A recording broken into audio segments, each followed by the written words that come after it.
Hello दोस्तों, स्वागत है आज के मेरे इस वीडियो में। आज मैं आपके लिए बहुत ही इम्पोर्टेंट वीडियो की सीरीज ले आया हूं, जहां पर आपको मैं फिजिक्स का डर खत्म करूंगा पूरी तरीके से। कि आपको अगर क्लास 11th का वार्षिक परीक्षा 2026 होने वाला है, तो आपका डर खत्म होना फिजिक्स से बहुत जरूरी है। क्योंकि फिजिक्स में बहुत सारे बच्चे डर जाते हैं कि कौन से क्वेश्चन आएंगे, कैसे आएंगे, अभी तो कुछ नहीं पढ़ा, क्या पढ़ लूं कि पास हो जाऊं और कैसे नंबर अच्छे आ जाएं। आपको पास होने की तो चिंता करनी ही नहीं है, आपको 70 में 70 कैसे लाना है उसकी चिंता करनी है। और उसके लिए भी मैं पूरा टेक्निक बताने वाला हूँ, क्या क्या पढ़ना है वो बताने वाला हूँ। तो आपको किसी चीज की चिंता नहीं करनी है, बस क्या करना है, पुष्पेंद्र सिंह का प्रेप चैनल बना हुआ है, जिसपे कि फिजिक्स का पूरा इंपॉर्टेंट क्वेश्चन कौन कौन से आएंगे, सारी चीजें बता रहे हैं। और वहां पर आपको इस तरीके से 11th फिजिक्स का बस 25 क्वेश्चन ये पढ़ने हैं, पूरा सोल्यूशन मैं कराने वाला हूँ, ठीक है।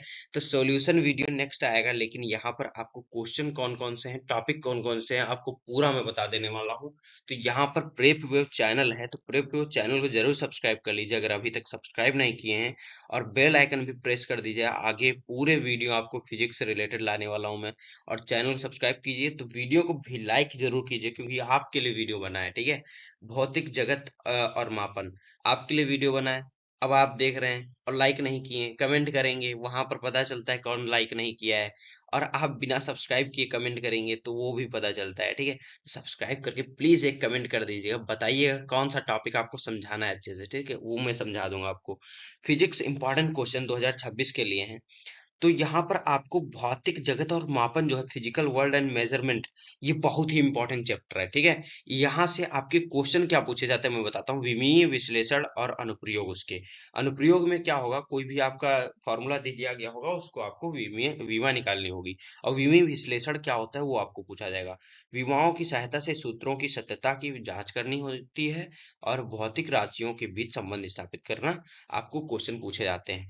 त्रुटि विश्लेषण आपको पूछा जाता है, जो प्रतिशत त्रुटि है, परसेंटेज एरर निकालने की आंकिक प्रश्न पूछे जाते हैं। और सबसे इंपॉर्टेंट क्वेश्चन इस सिलेबस इस चैप्टर से सार्थक अंक, सिग्निफिकेंट फिगर्स, सार्थक अंक ज्ञात करने के नियम, ये अक्सर पूछा जाता है। नियम भी पूछ लिए जाते हैं और सार्थक अंक भी पूछ लिए जाते हैं।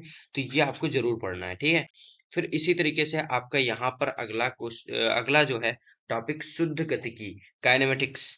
काइनेमेटिक्स से आपका कलन विधि, जो कैलकुलस मेथड है, गति के समीकरण पूछ लिए जाते हैं, जैसे कि v equal to u plus a t. और इसी तरीके से s equal to u t plus में half half a t square, ये हाफ ए टी स्क्वायर है। s equal to u t plus में हाफ ए टी स्क्वायर, ठीक है। ये गति का दूसरा नियम। फिर इसी तरीके से आपका तीसरा वाला, V square equal to U square plus में टू एस का निगमन करना है। बहुत ही इंपॉर्टेंट है, ये अक्सर पूछे जाते हैं। प्रक्षेप्य गति, ये क्वेश्चन तो हट ही नहीं सकता, हर बार आपको पूछा ही जाएगा। प्रोजेक्टाइल मोशन, सिद्ध कीजिए कि प्रक्षेप्य का पथ प्रवलयाकार होता है। मैंने सिद्ध भी किया था पिछले वीडियो में। उन्नयन काल, टी का फार्मूला भी मैंने बताया था, ठीक है। अधिकतम ऊंचाई, एच का फार्मूला, क्षैतिज परास जो आपका आर है उसका सूत्र, ये सारे सूत्र पूछे जाते हैं, बहुत इंपॉर्टेंट है। सदिश विश्लेषण, सदिशों का योग और समांतर त्रिभुज और समांतर चतुर्भुज के नियम क्या है वो भी पूछा जाता है। अदिश और सदिश गुणनफल पूछा जाता है।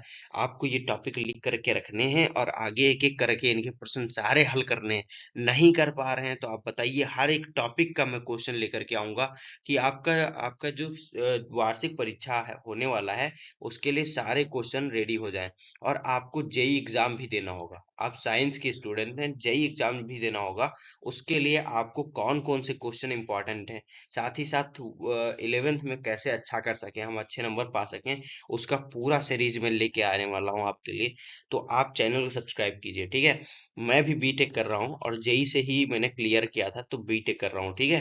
तो यहाँ पर आपको क्या करना है, किस तरीके से कौन कौन से क्वेश्चन करने हैं, यहाँ पर मैं दिखा दे रहा हूँ पूरा, बहुत ही इंपॉर्टेंट है, ठीक है। इसी तरीके से कार्य ऊर्जा और शक्ति, वर्क एनर्जी एंड पावर से कौन कौन से क्वेश्चन पूछे जाते हैं।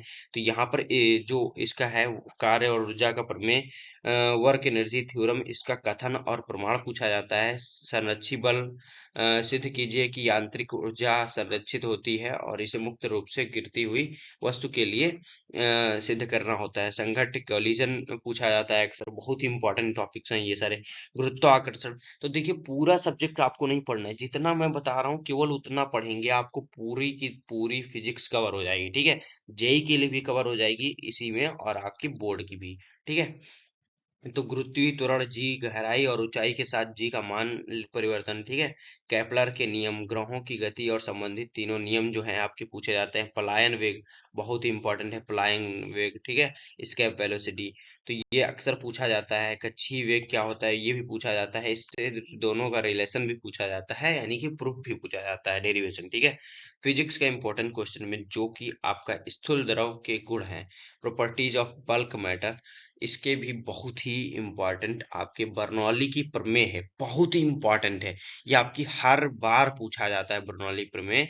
और बर्नौली प्रमेय आपको किस तरीके से लिखना है, इसका आपको अनुप्रयोग भी पूछे जाते हैं, कथन भी, उपपत्ति भी पूछ ली जाती है। जैसे वेंचुरी मीटर आपका इसका उदाहरण है, वो भी पूछा जाता है। हुक का नियम इंपॉर्टेंट है। सयंता गुणांक अक्सर पूछा जाता है, ठीक है। विस्कोसिटी, ठीक है। इसके सीमांत वेग जो होता है, पृष्ठ तनाव, केशिकत, तो बहुत ही इंपॉर्टेंट टॉपिक हैं। जो भी मैं टॉपिक यहाँ पर लेकर के आया हूँ हर एक इंपॉर्टेंट है, ठीक है। और बहुत ज्यादा मैं लेके नहीं आया हूँ, जितना आ सकता है आपकी 70 में 70 लाने के लिए। आपको अगर 70 में आउट ऑफ 70 चाहिए तो आपको ये इतना पढ़ना होगा, ठीक है। नहीं तो आपको जितना मैं बता रहा हूँ 4 चैप्टर भी पढ़ लेंगे ना, आप पास तो हो ही जाएंगे, लेकिन आपको क्या लाना है, 70 में 70 लाना है। उष्मागतिकी गतिकी का प्रथम नियम क्या है वो भी पूछा गया है, ठीक है। इसी तरीके से पूछे जाते हैं ये सारे क्वेश्चन जो हैं, बहुत ही इंपॉर्टेंट हैं। फिर आपका अगला टॉपिक जो है, महत्वपूर्ण सुझाव क्या क्या हैं मेरी तरफ से आपको। तो डेरिवेशन जो करते हैं उनमें जैसे कि प्रक्षेप्य गति, ये सारे डेरिवेशन आएंगे। बर्नौली प्रमेय आएगी, जी का मान में परिवर्तन वाले डेरिवेशन सबसे ज्यादा पूछे जाते हैं, ये मैं बता रहा हूँ। फिर आंकिक प्रश्न जो होंगे, त्रुटि विश्लेषण, प्रक्षेप्य और कार्य ऊर्जा से संबंधित छोटे छोटे आंकिक प्रश्न पूछे जाते हैं, अभ्यास कर लीजिएगा इसका, ठीक है। विमीय सूत्र कम से कम 20-30 महत्वपूर्ण भौतिक राशियों के विमा याद कर लीजिएगा, ठीक है। अगर विमा आप याद करे रहेंगे तो आप ही विमीय जितने विमा से रिलेटेड क्वेश्चन होंगे आप कर लेंगे। बहुत ही इंपॉर्टेंट ये वीडियो रहा आपके लिए, क्योंकि जितने भी टॉपिक बताया मैंने वो आपको 70 में 70 दिलाने के लिए काफी है, ठीक है। आपका पूरा 11th का फिजिक्स कवर हो जाता है इन्हीं क्वेश्चन से। आपको अगर ये क्वेश्चन का वीडियो चाहिए और इनके सॉल्यूशन चाहिए, पूरे इनसे रिलेटेड क्वेश्चन चाहिए, टॉपिक्स चाहिए, तो आप जरूर कमेंट करिएगा। हर एक कमेंट पर रिप्लाई, और हर एक कमेंट के लिए जो भी आप टॉपिक कहेंगे उसको मैं एक्सप्लेन करने की गारंटी मैं देता हूँ आपको। चैनल को सब्सक्राइब करना है बस पहले, और उसके बाद वीडियो को लाइक कीजिएगा। तब मिलते हैं अपने अगले वीडियो में आपके टॉपिक और उनके सॉल्यूशन के साथ। चलिए मिलते हैं अपने अगले वीडियो में, तब तक के लिए धन्यवाद, ठीक है।